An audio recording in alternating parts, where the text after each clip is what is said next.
Olá!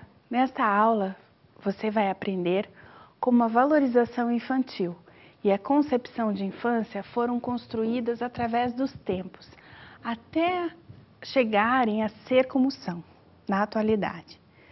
Veja através do panorama histórico que será abordado nesta aula. Será possível conhecer como eram as formas de tratamento das crianças pequenas, tanto no âmbito social, incluindo o contexto familiar e o escolar, quanto no legislativo. É, portanto, uma continuidade das reflexões a respeito da trajetória histórica da educação infantil. Desta vez, nos contextos da educação e da legislação brasileira. É importante que você saiba que o conteúdo que embasa essa aula está no material escrito da disciplina. Acompanhe e será possível conhecer as formas de atendimento destinadas às crianças pequenas desde o início da história da educação no Brasil até o século XX e de como as leis foram contemplando a educação das crianças de 0 a 5 anos. Bem, entenda que no Brasil, tradicionalmente e financeiramente, o contexto mais aceito era o de que a criança deveria ser atendida pela mãe ou outros familiares em um ambiente doméstico. A educação infantil, ou seja, de crianças pequenas, começou com um caráter assistencialista na metade do século XIX, em decorrência do capitalismo, que também nascia no país.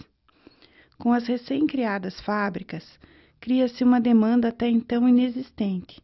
As mães da classe operária precisavam de lugares para deixar seus filhos pequenos durante a jornada de trabalho, pois as crianças ainda eram muito novas para irem à escola. Além disso, considere que o Brasil vivia o período da abolição da escravatura e a acentuada migração para as zonas urbanas. Portanto, o aumento da população nesses locais e o desenvolvimento das fábricas que buscavam mão de obra especializada são dois fatores influentes quando se começou a dar atenção para as crianças da primeira infância. Considere que até o começo desse século não havia distinção entre o atendimento à criança realizado na creche e o feito em asilos e internatos. No fundo, a ideia era de que o atendimento institucional às crianças era um favor, feito como caridade para as mães solteiras e que não tinham condições de ficar com seus filhos. Então, essa demanda mobilizava organizações sociais e filantrópicas, donos de indústrias e senhoras da alta sociedade, na construção de um certo aparato que pudesse atender bem ao filho da mãe operária, para que ela pudesse produzir mais. Dessa forma, seguindo as referências europeias, surgiu no Brasil o atendimento para crianças pequenas, que foi dividido em duas partes. As chamadas creches ou asilos da primeira infância, que se propunham a atender crianças de 0 a 2 anos, as chamadas salas de asilo para a segunda infância, posteriormente denominadas escolas maternais, que atendiam crianças de 3 a 6 anos. Aqui, uma diferenciação merece destaque, porque na realidade brasileira, as instituições pré-escolares foram chamadas de jardins de infância, enquanto as instituições privadas, que atendiam as crianças ricas, receberam o nome de asilo. E as que atendiam as crianças pobres receberam o nome de creche, reforçando a ideia de que a creche é uma entidade assistencialista, destinada para combater a pobreza. Pense que com o desenvolvimento acelerado da medicina, a área da pediatria despontava como necessária, cabendo aos médicos dessa área ensinar as mães a cuidar de seus filhos, no intuito de diminuir a mortalidade infantil na época. No contexto brasileiro, ainda haviam as mães de aluguel, também chamadas de mães de criação ou ainda de criadeiras, que eram pagas para cuidar das crianças pequenas que não iam para as creches. Bom, cabe comentar que até hoje esse sistema ainda acontece, ainda que informalmente, em alguns bairros, em algumas regiões, né, em que algumas mulheres se responsabilizam por cuidar e recebem dinheiro para cuidar, então, das crianças da vizinhança, né, muitas vezes recebendo nas suas próprias casas. Então, os pediatras alertavam com veemência para o perigo das crianças serem criadas em moradias inadequadas, com falta de luz, de higiene e hábitos inadequados. Porém, mesmo com esse alerta, a situação não mudava muito, pois as criadeiras atendiam em grande parte os filhos das mulheres que eram discriminadas pela sociedade, prostitutas, mães solteiras e empregadas domésticas. Como se pode observar, o discurso dos médicos sobre o atendimento às crianças pequenas atribuía a culpa à família pela situação de seus filhos. Aliás, essa era uma visão da época. Como as famílias eram culpadas pela pobreza, o atendimento a essas crianças seria feito no sentido de acalmar esse mal, principalmente nas classes trabalhadoras. Assim como você pode observar historicamente, o desenvolvimento da educação infantil no Brasil passou pela defesa de uma concepção de atendimento em creches e jardins de infância, mais assistencialista do que educativa, sendo sempre atrelada à classe social das crianças.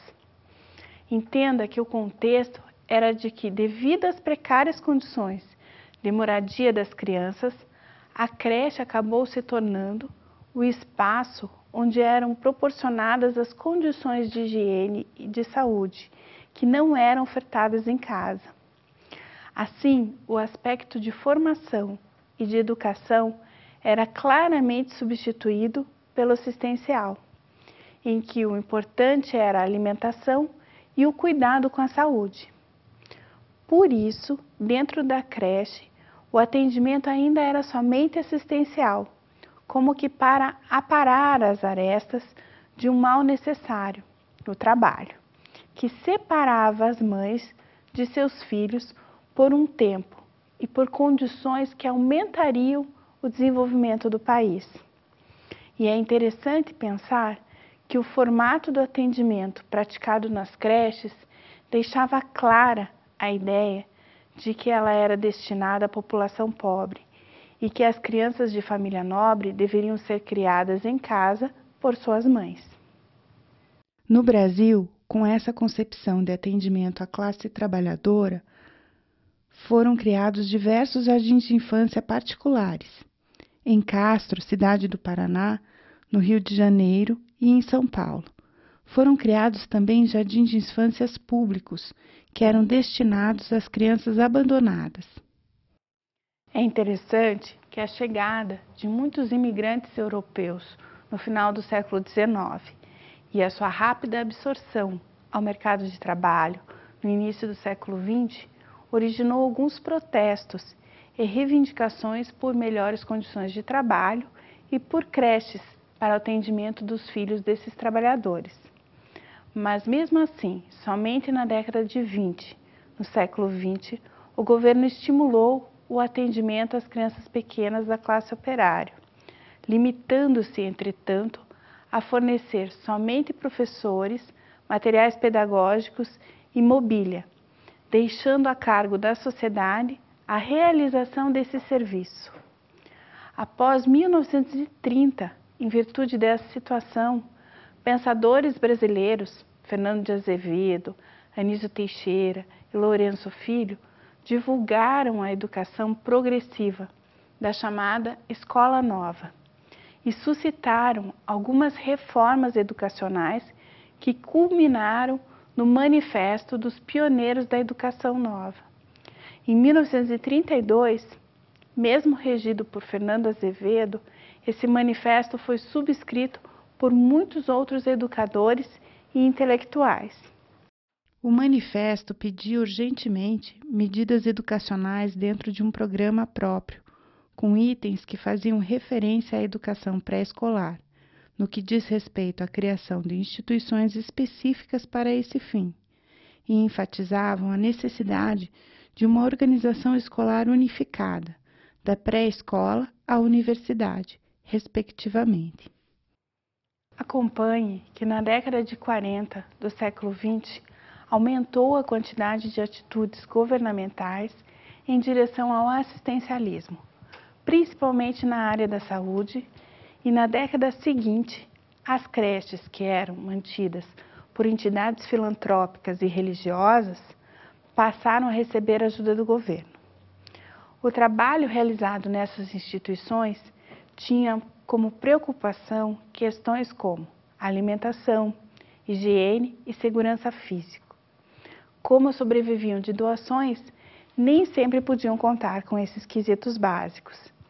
Mas em 1943, Getúlio Vargas criou a Consolidação das Leis de Trabalho, a CLT, que, entre outras coisas, tornava obrigatória a criação de creches e berçários para os filhos dos funcionários. Por falta de fiscalização do governo, isso não foi consolidado na prática, e o número dessas instituições criadas nesse período foi pouco significativo. Enquanto isso, cada vez mais, a mulher participava do mercado de trabalho e migrava para os grandes centros urbanos. Por isso, tinha problemas para conciliar o trabalho com o atendimento de seus filhos. O problema continuava, enraizado na crença de que eram as mães que deveriam tomar conta de seus filhos, ou arrumar quem pudesse temporariamente oferecer um atendimento similar. Como não havia preocupação do governo em tomar atitudes que pudessem resultar em medidas práticas, cada mãe resolvia os problemas ao seu modo. Encontra-se assim, além da dificuldade de atendimento, a culpa sentida por essas mães que precisavam deixar os filhos sob o cuidado de outros. Quando a marginalização de crianças e jovens apresentou-se em um patamar muito alto, a creche foi defendida como uma possível redutora desse problema. Observe que a ideia de marginalidade crescia, muitas vezes originada no fato de a criança ficar sozinha em casa ou ficar sob os cuidados de seus irmãos mais velhos, enquanto a mãe trabalhava para manter o lar. Acidentes domésticos aconteciam em grande escala, pois o que se impunha às crianças maiores era uma responsabilidade de cuidado que ainda não podiam carregar, concorda? Desse modo, não raro, descarregavam suas angústias e suas frustrações na marginalidade. A creche, portanto, não atenderia somente a criança pequena, mas a toda uma estrutura que se ruía em torno dela, na relação do atendimento precário que as famílias tentavam organizar. Mais uma vez, a instituição era colocada como um favor, que servia para proporcionar a essas crianças um espaço que não teriam em casa.